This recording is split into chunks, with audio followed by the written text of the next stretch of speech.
Hello বন্ধুরা, কেমন আছেন আপনারা সবাই? আশা করছি আপনারা প্রত্যেকে ভালো আছেন। তো অনেক দিন পর আবার ভিডিও করা স্টার্ট করলাম। তো আজকের ভিডিওতে থাকছে কলকাতা পুলিশ এসআই 2023-এর আপডেট নিয়ে। তো যেটার পরীক্ষা হয়ে গেছে বেশ কয়েক মাস আগেই।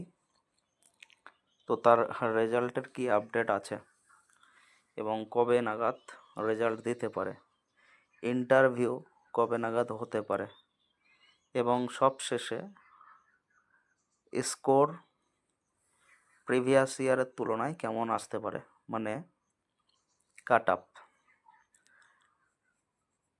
তো সেই সম্পর্কে বলার আগে একটাই রিকোয়েস্ট, যারা নতুন এই চ্যানেলে ভিজিট করছে অবশ্যই চ্যানেলটিকে সাবস্ক্রাইব করে পাশে থেকো, এতে অনেক আপডেট আসতে থাকবে।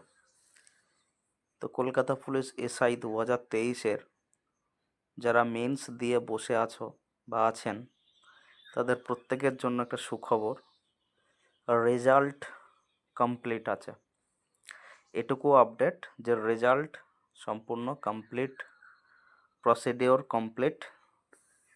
এই ইলেকশনের জন্য রেজাল্টটা দিল না। তো ইলেকশন শেষ হওয়ার সাথে সাথে খুব দ্রুত এর রেজাল্ট প্রকাশিত হবে এবং যে পরবর্তী স্টেপ অর্থাৎ ইন্টারভিউ, তার প্রক্রিয়া শুরু হবে। এবার বলছি ইন্টারভিউ রেজাল্টের পরে থেকে কতদিন লাগতে পারে। তো 10 থেকে 15 দিন আশা করতে পারেন, তার মধ্যে ইন্টারভিউ প্রসিডিওর শুরু হয়ে যাবে রেজাল্ট দেওয়ার সাথে সাথে। আর একটা ভাইটাল কথা, সেটা হচ্ছে কাট আপ কেমন যেতে পারে। তো এর আগে কেপিএসআই যেটা হয়েছিল 2023 সালের আগে, তো সেইখানে কিন্তু কাট আপটা অনেকটা বেশি গিয়েছিল, যত সম্ভব 150 পার। ঠিক আছে, তো এইবারে কাট আপ কেমন যেতে পারে একটা আন্দাজ দিতে পারি। সম্পূর্ণ যে মিলবে তা না, কারণ কাট আপ কারোরই ক্ষমতা নেই সম্পূর্ণ প্রেডিক্ট করার। প্রেডিক্ট করতে পারবে, কিন্তু সেটা ধার কাজ দিয়ে যেতে পারে, মিলতেও পারে, নাও মিলতে পারে। তো আমি বলছি কথাটা হয়তো মিলতেও পারে, নাও মিলতে পারে, কারণ এটা আমার একান্ত ব্যক্তিগত মতামত। কলকাতা পুলিশ এসআইতে প্রিলিমসে যে যেমন কাট আপ ক্লিয়ার করেছিল, সে হতে পারে UR, SC, OBC A, OBC B, যে ক্যাটাগরিতেই থেকে থাকো, তার ক্যাটাগরি অনুযায়ী সে কাট আপটা অবশ্যই তার মনে থাকার কথা। তো সেই কাট আপ যেমন গিয়েছিল প্রিলিমসে, তাছাড়া যদি মেন্সে 15 থেকে 20 নাম্বার বেশি পায়, ঠিক আছে, তো এটা একান্ত আমার ব্যক্তিগত মতামত। প্রিলিমসে যে যেমন স্কোর করেছিল এবং কাট আপ যা গিয়েছিল, সেই কাট আপ থেকে 10 থেকে 15 নাম্বার যদি বেশি থাকে মেন্সে, যদিও মেন্সের কাট আপ প্রেডিক্ট করা খুবই অসম্ভব এবং কে কেমন মাইন্ড নিয়ে খাতা দেখবে তার উপর নির্ভর করে।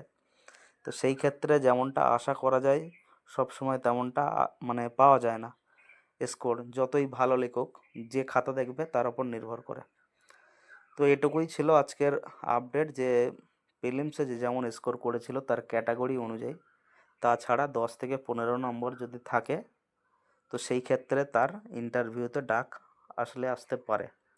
কারণ এবারে কাট আপ একটু কম যেতে চলেছে, একটু কম মানে প্রিভিয়াস ইয়ারে যেরকম কাট আপ গিয়েছিল অতটা যাবে না। এর কারণ যদি বলতে হয়, তো এর কারণ বলার প্রয়োজন হবে না আশা করি, কারণ সবাই জানি আমাদের যারা এই ফিল্ডে আছে তাদের ম্যাক্সিমাম টার্গেট ছিল ডব্লিউবিপি কনস্টেবলটা, কারণ ওটা একটাই পরীক্ষা, মাঠ করলেই চাকরি।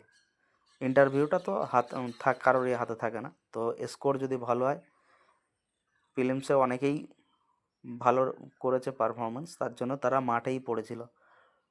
এবং ওই WBP constable, KP constable, KPSI, WBPSI এই পরীক্ষাগুলো যে মাঠ যে প্রসিডিওর এত দ্রুত এত ফাস্ট করিয়েছে, যার জন্য ওই মাঠের চক্করে পড়ে অনেকে প্রিপারেশান নিতে পারেনি, মানে প্রিপারেশান নিলেও সেই তুলনায় নিতে পারেনি। কারণ যদি কেউ মাঠে 1 থেকে 1.5 ঘন্টা মানে হার্ডওয়ার্ক করে, প্র্যাকটিস করে, রান করে, তো সেই দিন সে বাড়িতে এসে 1 থেকে 2 ঘন্টার বেশি পড়তে পারবে না। তাও তো 1 থেকে 2 ঘন্টা বেশি বলে ফেললাম, তো পড়াটা অনেকটা চাপের হয়ে যায়। তো যদিও অনেকেই কষ্ট করে পড়াশুনো করে, তো সেইটা অনেকটাই কম। তো এতটুকুই বললাম, যতটুকু আমার মনে হলো। এবার আপনাদের কেমন কি লাগলো আমার কথাবার্তা, যদি ভালো লেগে থাকে তো একটা লাইক করবেন, আর যদি একান্ত কোনো মতামত দেওয়ার থাকে অবশ্যই কমেন্ট বক্সে জানাবেন। তো এই ছিল আজকের ভিডিও, দেখা হচ্ছে নতুন কোনো ভিডিওতে। ধন্যবাদ।